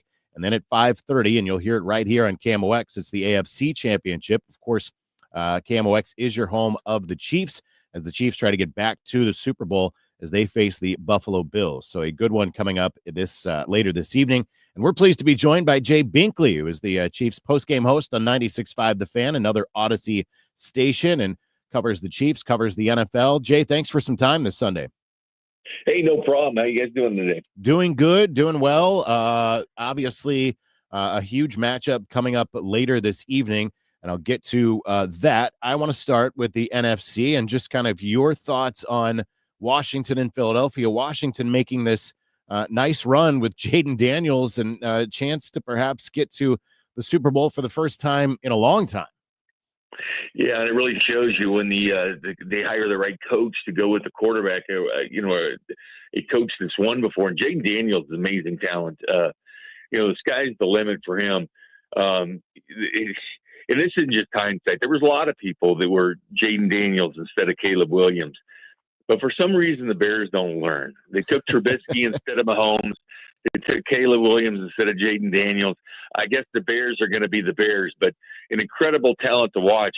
But Philadelphia is just on this roll. It's, they're the type of team, like the Chiefs. They get in these games, close games, they find a way to win. They won't enamor you sometimes with their stats. They play solid defense. It's just a well-built football team, and they just continue to win. I think a lot of people are probably going for Washington. Jaden Daniels, a lot of fun to watch. I'm rooting for Washington in this game because it's nothing against Philadelphia. It's just that they played the 49. If the Chiefs happen to win the night against the Bills, lots to be decided. They have to win the game. But tired of seeing the Eagles. We saw them a couple years ago. We've seen the 49ers twice in the Super Bowl. So it'd be nice to, I guess, get some new competition on one side. Yeah, I definitely feel that. And I think sort of the fun pick would be Washington, and just a chance to see a new team, exactly as you said. But I do think Jaden Daniels is fun to watch. 4 touchdowns, doesn't have an interception in his 2 games, almost 600 yards in those 2 games passing for the Washington quarterback. Jay Binkley's with us. He covers the Chiefs for 96.5 The Fan, hosts the post-game show. So you've got the Chiefs and the Bills coming up at 5:30 this afternoon, or this evening, I guess. Another great matchup, obviously, of 2 of the most dynamic quarterbacks in the NFL, and a matchup that we've seen in the playoffs now several times. This one has all the makings of another classic game. Yeah, it does. It's already the second most ever between 2 quarterbacks facing each other in the postseason, and both these guys are young. I'm sure it'll happen many times in the future. For the Chiefs, I think it's about just getting this game done. I mean, this whole narrative nationally on every show, the Chiefs get all the calls. It was pretty embarrassing, Adam Schefter, earlier today when he points out how the NFL is going to look at this and how the Chiefs don't get the roughing the passer penalties and all this. For an NFL mouthpiece to tweet something like that out, pretty unprofessional, to be honest with you. There's former Chiefs, former All-Pros, say, what is Adam Schefter doing? He's the mouthpiece for the NFL. The NFL uses the Chiefs, and I don't think he realizes it, but his network is responsible for the Chiefs having the highest ratings ever on an ESPN game was the Chiefs. 4 of the top 5 programs nationally were the Chiefs. The Chiefs were the first ever game on Amazon. They were the first ever game on Netflix. They played back-to-back Christmases. They played 3 games in 11 days. They were the first playoff game ever on Peacock. And to throw stuff like that out there is embarrassing. I know the Chiefs have to do certain media obligations, but the way that the national media has really treated the Chiefs and Patrick Mahomes this week, thinking that all the calls go against the Chiefs, that's been the big narrative. Watch the NFL. Watch football. Watch what happened when the Rams ripped Sam Darnold's face mask off, and it wasn't called for a face mask. It ended up being a safety against the Vikings. Go back and watch how these things happen. The NFL officiating isn't good.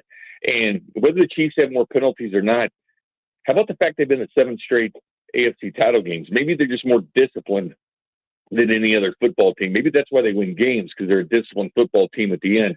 Maybe it's not about the refs. I could give you plenty of examples. Anybody can give plenty of examples of the Chiefs not getting the call going their direction, including a game against the Buffalo Bills last year that they called offensive offsides against the Bills, where Travis Kelce laddered the ball across the field to Kadarius Toney. They would have beaten the Bills. But they called offensive offsides, which they never call in the NFL. They never call that because receivers always check, am I offsides or not? They look over the officials and they check with me. So it's funny. This narrative is getting ridiculous. I mean, it's ad nauseum. The ref talk is taken away from what should be a really good football game.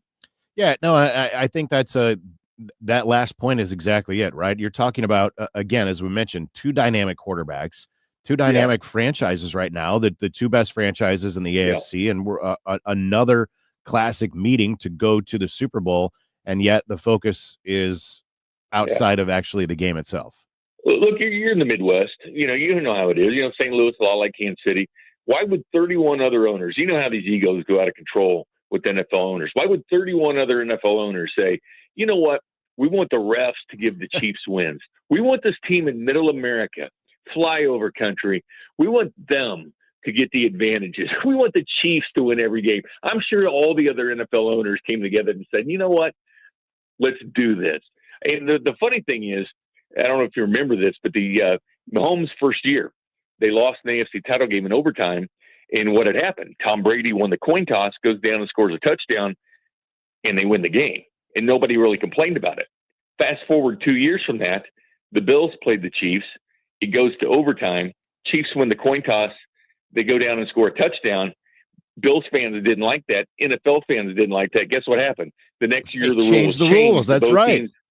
Yeah, but people don't forget. People forget this happened to the Chiefs 2 years prior to that when Tom Brady did it to the Chiefs. But no one wants to talk about that or remember that. But yet when it happens with the Chiefs against the Bills, they changed the rules, which, that's just the way it goes. And this Josh DeBow, AP, is an AP writer. It just spells it out, like how the Chiefs have more penalties than anybody else since Mahomes has been quarterback. He spells it out perfectly, but nobody wants to pay attention to it. It's just funny. There's this reporter from Buffalo that came to town, and he took a picture that there's going to be AFC champions merchandise if the Chiefs win. They do this in all the cities. They don't do it beforehand. They'll print the stuff out because they want to sell their merchandise, right? Of course. And they took a picture and said, if the Chiefs win, we'll sell the merchandise. And he took a picture for clickbait to try to fire up the Buffalo fans that, hey, the Chiefs are thinking they're going to win. I just did a quick Google search, and they're doing it in Western New York. They said, if the Bills win, you can come get our merchandise. They're doing the exact same thing the Chiefs are. All teams do it. But a real journalist, decides to fire up the Buffalo crowd saying the Chiefs are planning on doing it. It's just comical how this thing, I just can't wait for this game to begin. Well, Jay Binkley, we're talking about the game. What do the Chiefs have to do to get back to the Super Bowl, to get to their 3rd straight Super Bowl? Well, when it gets to the postseason, things kind of change. Although, last week, DeAndre Hopkins' streak stopped. He had a catch every single game he's ever played in the NFL. He still has the active streak during the regular season, and Kelsey's number 2. But they didn't throw to wide receivers last week. Xavier Worthy was the only receiver to catch a pass last week. It was tight ends doing the bulk of the loads. But Dalton Kincaid, the outstanding tight end for the Bills, didn't play the first time the Chiefs played the Bills. He's playing today. The Chiefs are one of the top 2 worst teams in the NFL at stopping the tight end. So that's definitely an advantage. They do lose Taylor Rapp, the safety, who was real instrumental in the Bills kind of shutting down the Chiefs passing attack. He's not playing today, so that bodes well for the Chiefs. But, great game. And, it's the gamesmanship. It's getting to the postseason. Mahomes is 29 years old.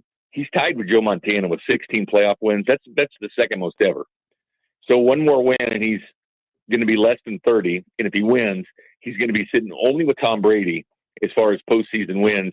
And Andy Reid sits just 4 games behind Bill Belichick in postseason wins, just 4. So there's a lot on the line. Unreal when you think about it. I think that both those points are probably probably lost on a lot of fans not realizing what those two have done, what Mahomes and Andy Reid have done. It's crazy. The Chiefs decided to rest some players that final week against Denver. And, oh, man, everybody came out nationally and, the Chiefs are going to be rusty. They forget how good Andy Reid is off a bye. Not only that, but when you play 7 straight AFC title games, you play a season longer of football than anybody else. Mahomes and Kelsey and Chris Jones, these guys, they play more football than anybody. When you go to the AFC title game, and Mahomes has been there every year, he's been a starter all 7 years, and his only 2 losses in the AFC title game came in overtime, or he's gone to the Super Bowl and won, or gone to the Super Bowl and lost. You play a bunch of games. So if they're going to give him a rest, so be it. I have to remind the Bills fans, Josh Allen played 1 play the final week of the season. It was against the Patriots. They lost the game. Josh Allen played 1 play, and that was only to keep his streak alive of consecutive starts. So there was a hidden motive for him to do it. He starts in that game. The Rams rested basically everybody. All these teams do it. It's a normal thing, but the Chiefs do it, and all of a sudden it's the end of the world because they're doing it. It's crazy what goes on.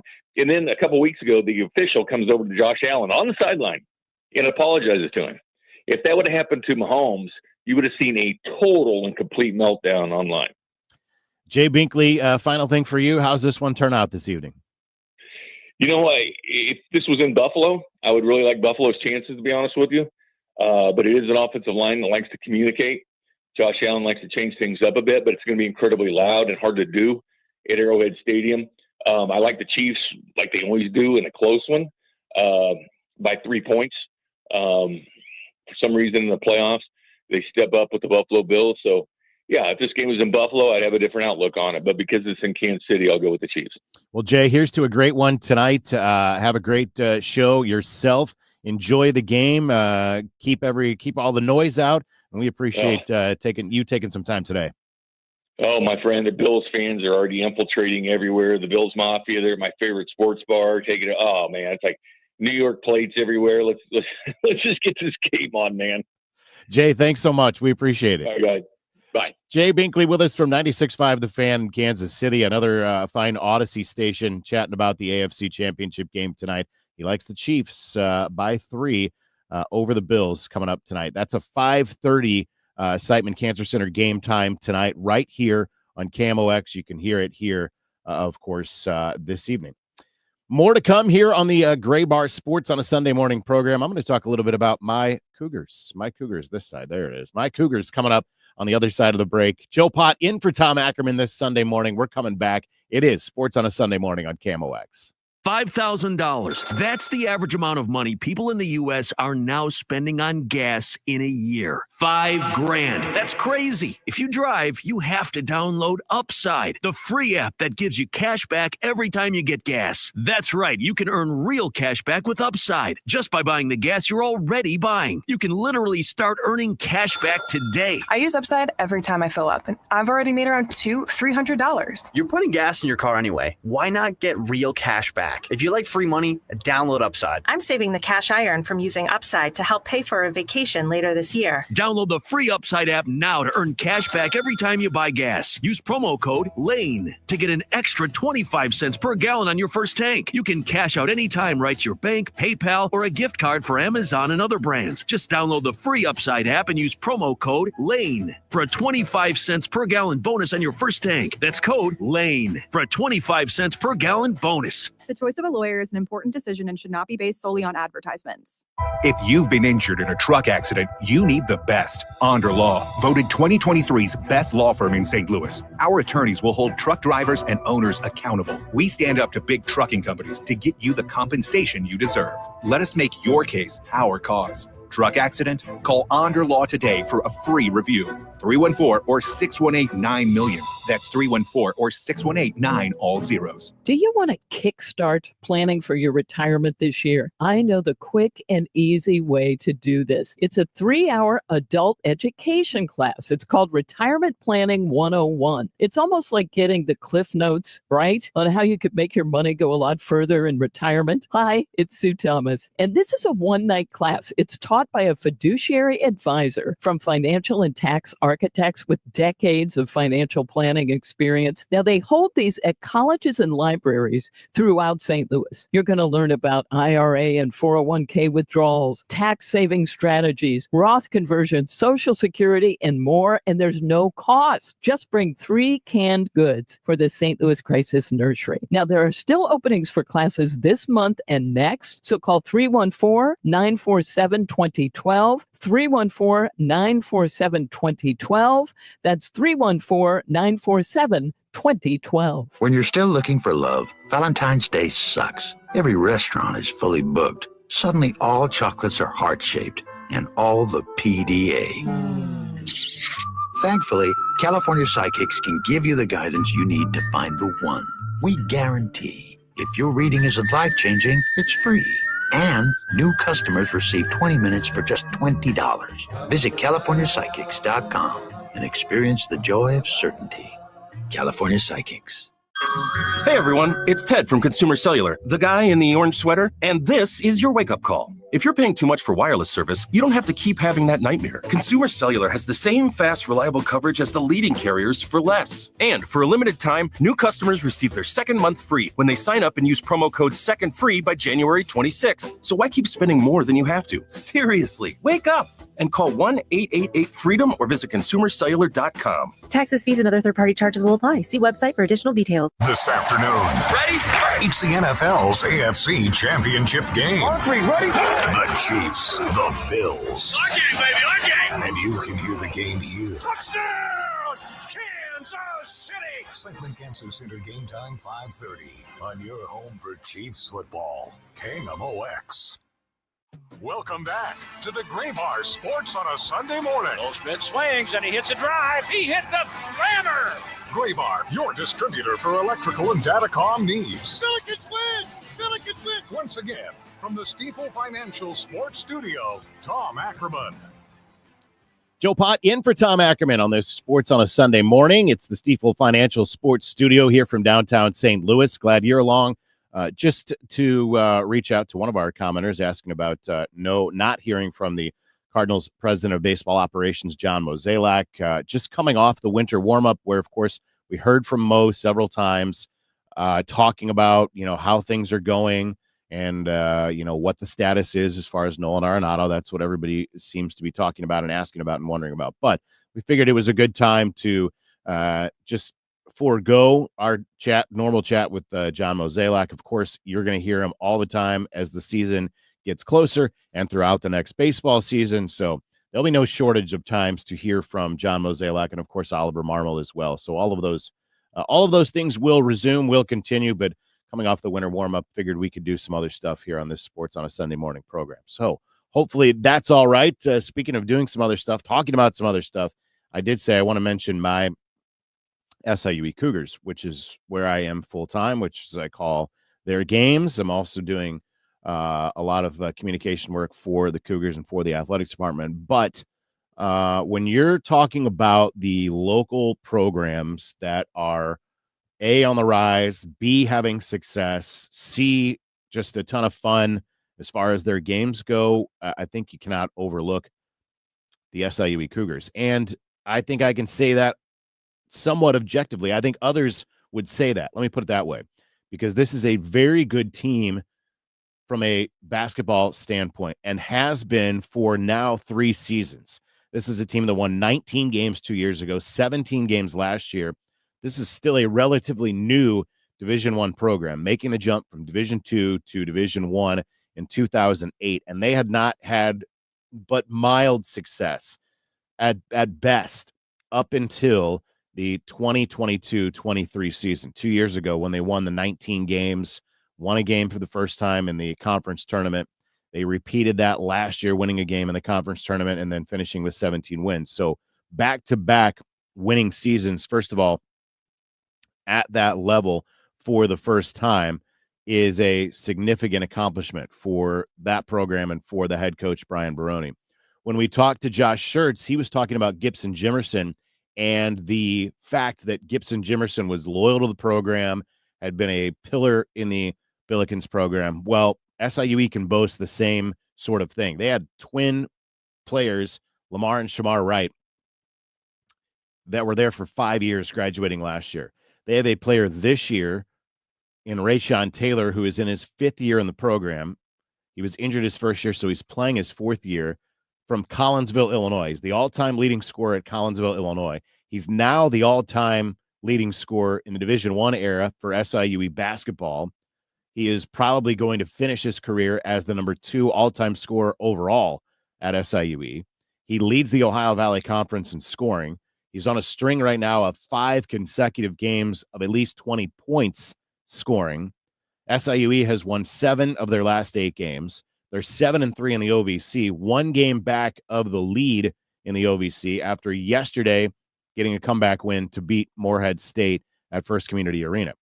And I spoke about the fun it is to go to games because the atmosphere has transformed at First Community Arena. And that is a direct result of a new athletic director in Andrew Gavin and kind of some new initiatives. But if you haven't been to a game at First Community Arena on the SIUE campus, or I would say if it's been 3 years, 4 years, or longer than that, you wouldn't even recognize it because they've transformed the arena into an arena, first of all, from a big gym. They did that when they moved to Division I.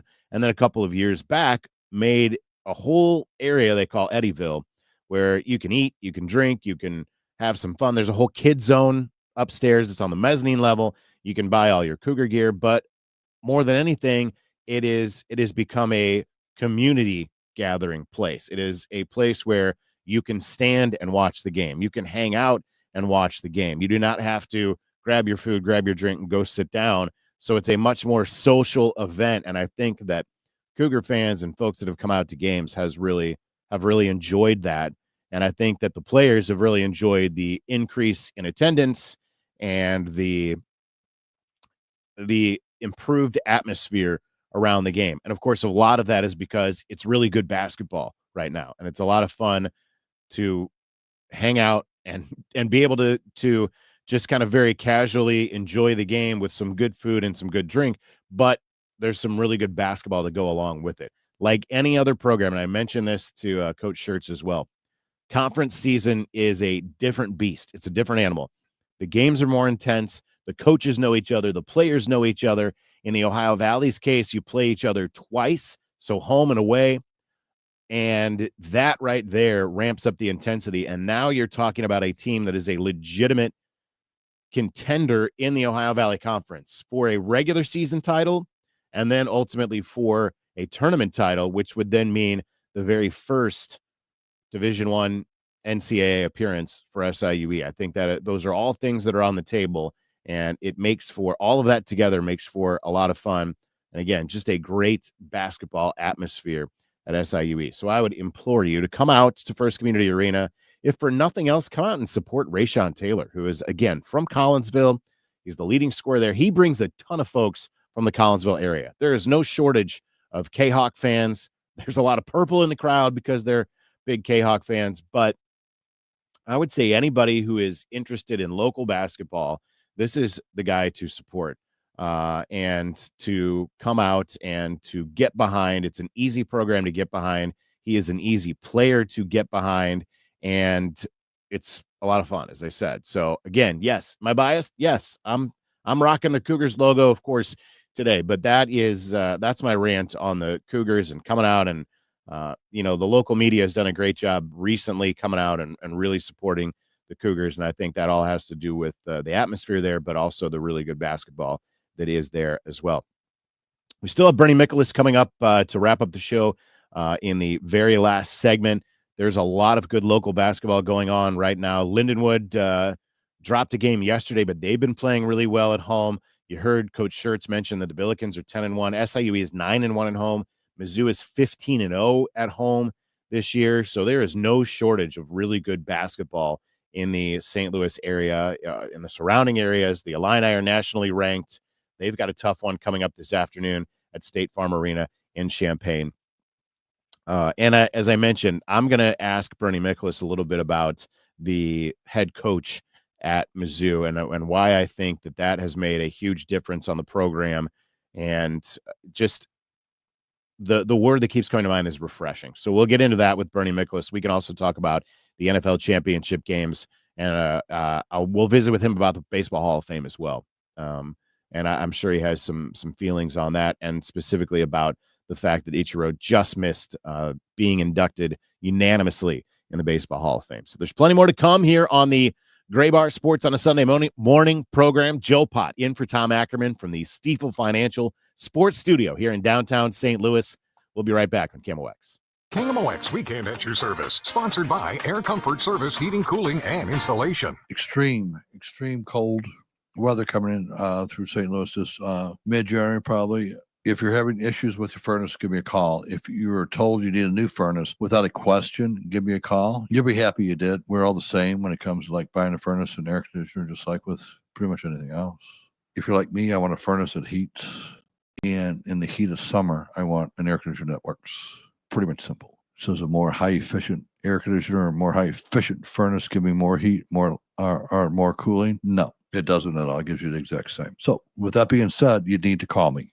Bart Inman, one easy number, Missouri and Illinois, 314-293-2600.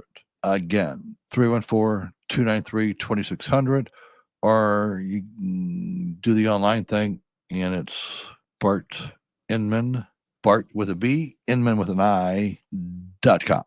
God bless. Wesley Financial Group is not a law firm. If you own a timeshare, don't miss this public service announcement from Chuck McDowell, founder of Wesley Financial Group. If you receive an unsolicited phone call or mail piece to discuss selling, renting, or especially canceling your timeshare, don't fall for it. If you really want out of your timeshare, hang the phone up immediately or throw that mail piece in the trash and contact your timeshare resort or Wesley Financial Group for assistance with your timeshare. As the only Inc. 500 timeshare cancellation company, our knowledge, experience, and results has made Wesley a trusted resource for over 40,000 families we've helped get out of their timeshare. Give us a call and I'll send you our timeshare exit information kit free with the straight facts about your timeshare and all of your options for cancellation. Call for your free info kit, 800-329-2121, 800-329-2121, 800-329-2121. The choice of a lawyer is an important decision and should not be based solely on advertisements. At Onder Law, we deliver big judgments for the little guy. Onder Law takes on the biggest industries and holds them accountable. Call today for a free review at 314 or 618-9-MILLION. Welcome back to the Gray Bar Sports on a Sunday morning. Goldschmidt swings and he hits a drive. He hits a slammer. Gray Bar, your distributor for electrical and datacom needs. Billikens win! Billikens win! Once again, from the Stifel Financial Sports Studio, Tom Ackerman. Back in on the Gray Bar Sports on a Sunday morning program. It is Joe Pott in for Tom Ackerman here on this Sunday morning. Happy to have everyone around, everyone on. I just got a text from a friend who said, can we have Scott Jagow on now for equal time after we had Jay Binkley and his rant on the Chiefs? He was quite passionate about that. It's like the politics rule, right? You've got to get equal and fair opportunity. So I don't know. Scott might be. I did warn Scott that it might be that we might get a little bit of that from Jay Binkley. I knew he was going to get fired up on the Chiefs. We know Scott is easily to get fired up on the Bills. In fact, he was in here right after the interview was over he gave us his equal and fair time. We'll put it that way. So it's great. I look forward to the AFC Championship game tonight as well, and I hope it's a great game. I'll be honest. I kind of am not kind of. I'm rooting for the Bills. I want to see the Bills do it. I'd rather see the Bills than a three-peat. We'll see. So I hope that doesn't alienate too many Chiefs fans who are tuning in here this afternoon. I thought I'd offer my thoughts on the Cardinals, and I have before, but I will offer again. And I'm more encouraged after the winter warm-up, and after hearing from some of the players, and after talking to some of the players. I'm not saying that we should have any kind of unreasonable expectations. In fact, Scott asked me about this earlier this morning when we did our live sports hit during Total Information Sunday. Just what should the expectations be for Cardinals fans? And I don't think the expectation should be doom and gloom because I mean, look, how different right now is this team from last year? The answer is it's not. It's not a ton different. The makeup of this team is not a ton different than what it was last year. And if the Cardinals don't move Nolan Arenado, it's going to be virtually the same. You're without Paul Goldschmidt, obviously, but it was not a great year for Paul Goldschmidt offensively. So when you look at the lineup, you have to feel like it's going to be similar and maybe better than it was last year. Wilson Contreras for a full year, who was your best offensive player when he was healthy last year. And you're talking about his average roughly 260, maybe 25 and 85, 25 and 80, whatever, as far as production goes. And that's whether he is at first or he's DHing more or he's doing some catching. When you look at the catchers, you either have Herrera or Pages, and I think it's where's the upside better? Is it Herrera? From an offensive side, the upside is better, but from Pages, the defensive side is better. But where are each of them going to improve the other side? So where's Herrera? How much is Herrera going to improve his defense? How much is Pages going to improve his offense? And I think specifically his offensive consistency is the question there. And with the way the Cardinals are likely to be structured, you're not worried about, it doesn't have to be one or the other. It can have a lot to do with the rest of the lineup. And this is not an original thought. I've heard Kevin Wheeler talk about this exact thing, that the way the lineup is structured, the way the matchups are structured is what is going to allow you to decide who is catching that particular afternoon. But the rest of the lineup, with, again, if it's Arenado, great. If it's not, it's Nolan Gorman probably getting the majority of the days at third base. We know what his potential is, what he's capable of. The 30 home runs as he hit a couple of years ago. Last year, not good. And you're likely going to have to put up with 200 strikeouts. But can he improve on the average on his overall offense? That'll be the question there.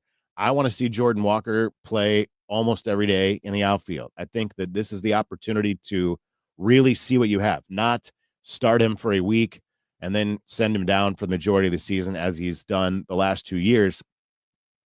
And his particular outlook from him personally is very high. His confidence is very high. And I like that about Jordan Walker. I think your outfield also has Lars Nootbaar and Brendan Donovan, probably Sajaci at second base. As we talked with Wheels earlier today, do you see a little bit of J.J. Weatherholt at the end of the year? Maybe. So lineup-wise, again, it's not a huge worry to me. And as I said, could it potentially be better? Yes, depending on what some of these pieces do in that lineup. From a rotation standpoint, you're really in good shape as it's structured right now with Sonny Gray, Miles Michaelis, Eric Fetty, Andre Palante. And then that fifth spot, you could have a lot of folks in there. We don't know what it's like to have a full season of a healthy Steven Matz because the Cardinals haven't seen it. But you have Michael McGreevy, who had a full season in Memphis, had a great last 15 days, whatever it was, 2 weeks, 15 days with the Cardinals. Gordon Graceffo made his debut last year, so he's in the mix. How long does it take for Quinn Matthews to be in the mix, whether it's in the bullpen, probably at least to start in the bullpen? And then when you talk about that bullpen and the pieces that you have back, starting with Ryan Helsley, Jojo Romero, Ryan Fernandez, Riley O'Brien, again, someone we didn't get a chance to see from a full season standpoint. You saw a great spring training. He was hurt after opening day, and he didn't come back till August, and admittedly himself, he admits it wasn't his best, and that's to be expected when you miss the majority of the season. So the bullpen feels like it's in really good shape. So I just think that from an expectation standpoint, I don't think it's going to be doom and gloom, and I think it potentially could be better than folks expect. So that's where I'm at this point on January 26th. That could all change when we go to spring training, and things might change. And maybe you don't have Nolan Arenado, and maybe there are other moves to come because John Mozeliak has teased that if Arenado goes, then maybe there are moves to follow. So we will all watch and see as that goes. We've got the Big Dog Bernie Miklasz coming up to round out this show. here on this Sunday morning. A variety of topics to get into with Bernie, and I'm happy to do that. Excited to do that on the other side of the break. Joe Pott in for Tom Ackerman from the Stifel Sports Studio here in St. Louis. It's Sports on a Sunday morning on KMOX. Hi, I'm Jim Brennan with McKelvey Homes. Come discover why Cotterville Trails is the fastest selling community with 5 lakes, beach, pool, playground, and trails connected to the quaint town of Cotterville, where you can enjoy shopping, bars, and restaurants. This prime location is just off Highway 364 in Guttermouth. Choose from any of our move-in ready market homes or build to order from our popular Liberty series. Visit McKelveyHomes.com and move up to McKelvey's legendary quality and personal service since 1898. Taxes was not knowing your full financial picture. Now Taxes is getting and maximizing your refund all in one place. Credit Karma, where a TurboTax expert can do your taxes for you. They'll get you the most money back, guaranteed. Then you can do more with all that money, all in Credit Karma. Now this is Taxes. Intuit Credit Karma with TurboTax. Get started today. See guarantee details at turbotax.com/guarantees. Experts only available with TurboTax Live. Don't miss American rock, R&B, and soul singing legend Daryl Hall. With special guest Glenn Tilbrook. Coming to Stifel Theater March 30th. And KMOX has your chance to win a pair of tickets to see the show. Daryl Hall, Glenn Tilbrook, March 30th at Stifel Theater. Register now on KMOX.com/contests for your chance to win. Hi, I'm John Walsh here for Omega XL. Do you suffer from muscle pain and soreness due to overuse, daily activities, exercise, or aging like I do? Do you feel it in your back, your neck, knees, or joints? I know I did. I finally found a solution. It's Omega XL, a clinically proven natural drug-free supplement that helps relieve daily joint pain and muscle soreness. Omega XL delivers results you can feel. Made with a proprietary oil extract from green-lip mussels, it's a powerful super oil with no fishy aftertaste, small and easy to swallow, and is 16 times more potent than standard fish oil. Omega XL has been trusted by millions for over 2 decades and is backed by 40 years of clinical research. Don't let joint aches prevent you from doing the things you love. Call now for Omega XL's BOGO special, 800-598-4890. That's less than $20 a bottle. Remember, there's a 60-day money-back guarantee. Terms apply. 800-598-4890. 800-598-4890 or OmegaXL.com/Walsh. The Dave Glover Show. Anytime you choose the DGS, you're choosing us over like 10,000 other things. It's challenging, free thinking, topical, and fun. But I think what's even more important is to stay real and to stay honest and relatable, because people go, I feel you. I understand. The Dave Glover Show. Real people having real conversations with each other. Weekdays beginning at 1 on News Radio 1120 KMOX. The Rockwood School District has openings and is looking for people who enjoy working with kids to drive buses, work in the school cafeteria, clean buildings, work as groundskeepers, work with kids in the before and after school program, and much more. Rockwood is a great place to work. Outstanding benefits, positive, caring work environment, competitive pay, working with kids, and really a fun working environment. You can find out more at rsdmo.org/jobs. We all hear the radio ads about the IRS. They tell you to be afraid, to be scared, and they try to frighten you into calling. I'm not here to do that. Tax Relief Advocates is different. TRA is here to tell you that if you owe money to the IRS, whether it's $5,000, $50,000, or $500,000, we have a solution. It doesn't matter if you're sitting in your car, at work, or with your kids. No matter where you are, call now. 800-575-6481. Don't lose hope. TRA can eliminate or reduce what you owe to the IRS. Generous programs are now available that can give you a fresh start. Our passion is taxes and helping individuals fix their IRS problems. We have over 1,000 5-star reviews on Google and an A+ with the Better Business Bureau. You don't need to be afraid of the IRS any longer. End your tax nightmare today by visiting us online at TRA.com or call 800-575-6481. That's 800-575-6481. Tax Relief Advocates. Real solutions for real people. St. Louis, there's something new and fresh for sports fans at midday. The Gas House Gang has arrived. Every weekday at noon, join insiders Tom Ackerman, Kevin Wheeler, Matt Pauley, and Bernie Miklasz as they break down the latest Cardinals news with analysis only true experts can bring. Catch the Gas House Gang live on the KMOX YouTube channel and KMOX Sports on X. And if you miss it, tune in for the replay every weeknight at 8, only on KMOX, your home for Cardinals baseball. Welcome back to the Gray Bar Sports on a Sunday morning. Goldschmidt swings and he hits a drive. He hits a slammer. Gray Bar, your distributor for electrical and datacom needs. Billikens win!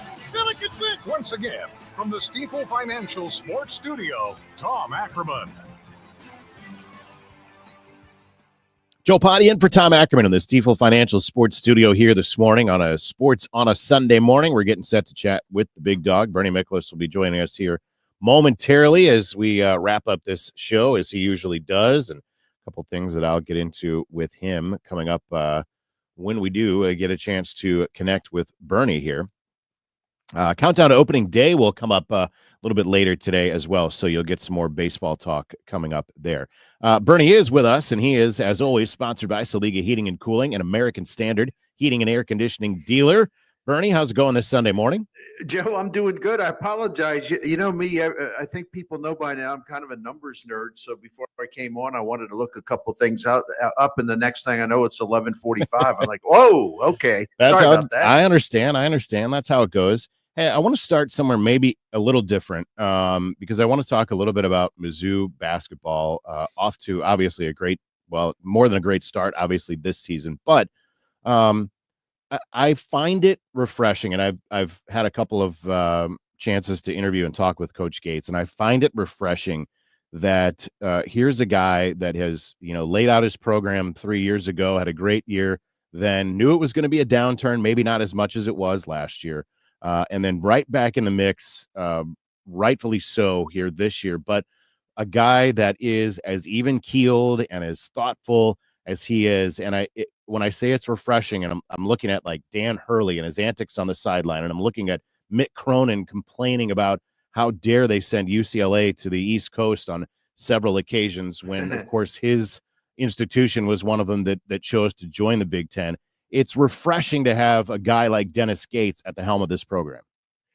There's no doubt about it. He's very, very impressive. And Joe, I wish I could quantify this because I know there's other examples of this. Okay, so I'm sort of viewing it a little bit through Homer glasses, although I try to be objective. But I don't recall a team, and again, I know there have been teams. I cannot recall a team that in a major conference, a power conference, went 0-18 one year, and immediately come back the next season, and right now they're third in the SEC standings, the toughest conference by far in America. And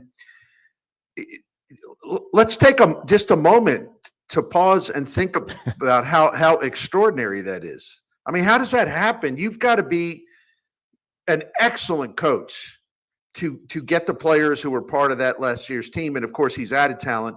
But you got to be an excellent coach to pick up the pieces and put it all back together, and to do it in a way where you are one of the best teams in the best conference in college basketball. It's just a incredibly impressive coaching performance by Dennis Gates. Yeah, no question about it. They've got 2 top 5 wins on their resume. They're 15-0 at home this season, and like I said, it's refreshing to see a guy like that, as opposed to some of the guys that I think are looking, just to create news themselves. Yeah, he's always composed, to your point, yeah. Which I didn't address.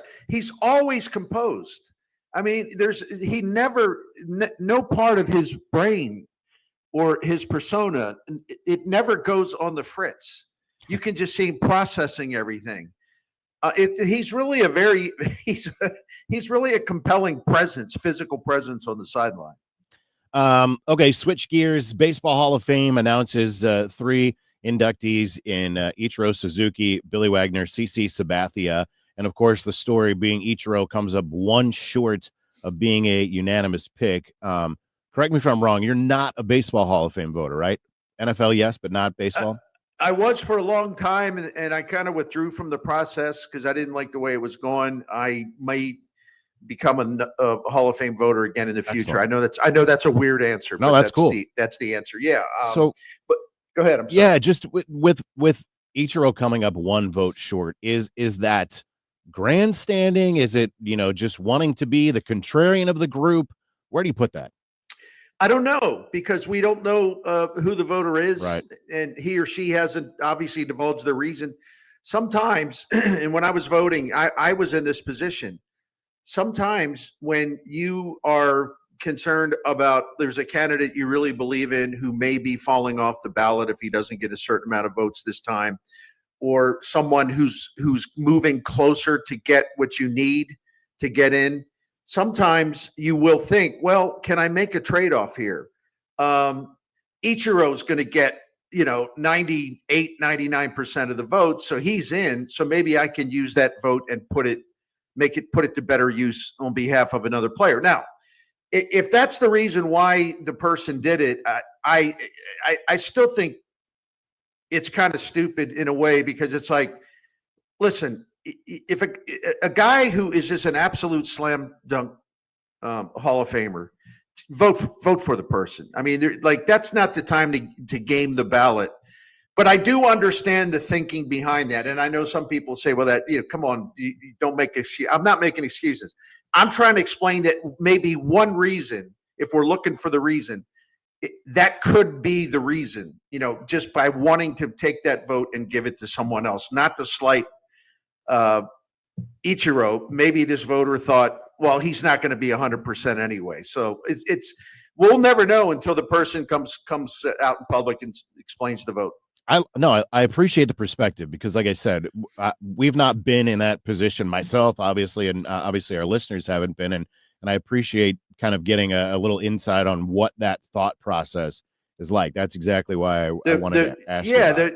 The people that I despise, maybe not as human beings, but in this process, are the people that send in blank ballots. Right. Because number one, you can't convince me that there's no one worthy of a vote. There's always somebody worthy of a vote. And number two, so that is grandstanding. That is trying to get attention. The second thing is those ballots count. Mm-hmm. So if we're talking about, say, Billy Wagner this year, who was close, but it wasn't a certainty. So if a knucklehead sends in a blank ballot, that actually takes away from Billy Wagner's chances to make the Hall of Fame. Now, and that applies to everyone else who is right around that 75% threshold, or might be a close call. It's an incredibly selfish thing to do, a blank ballot.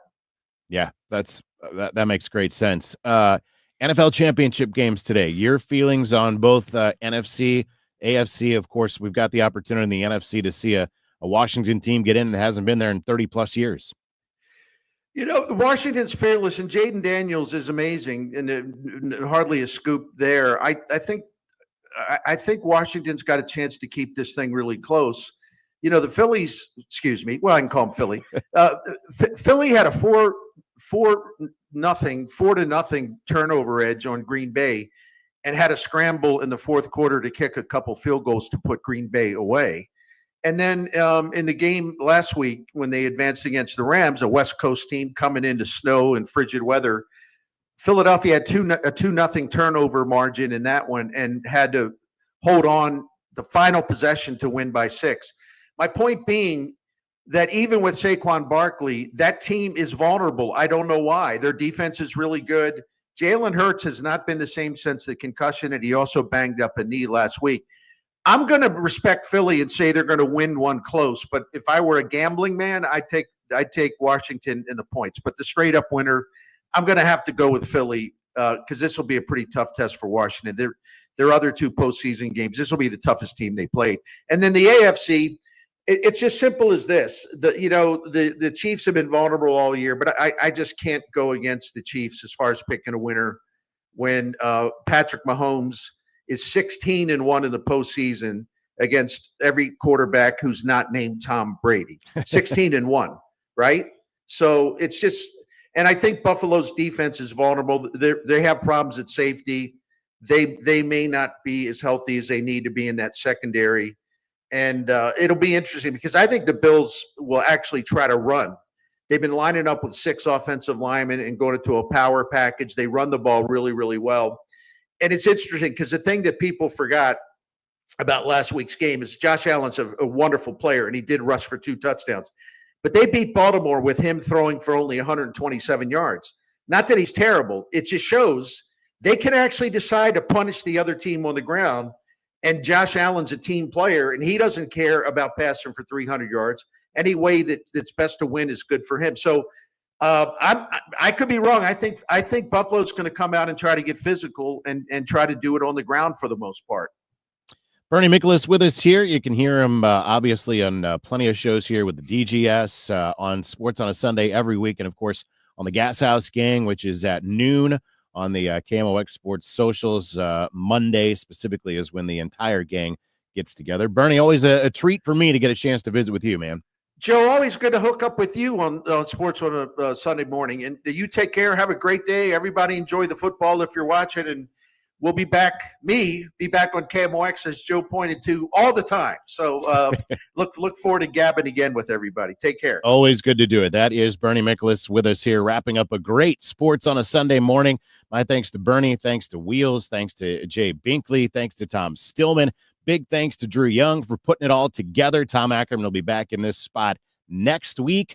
And I will talk to you at least on Friday morning on Total Information AM.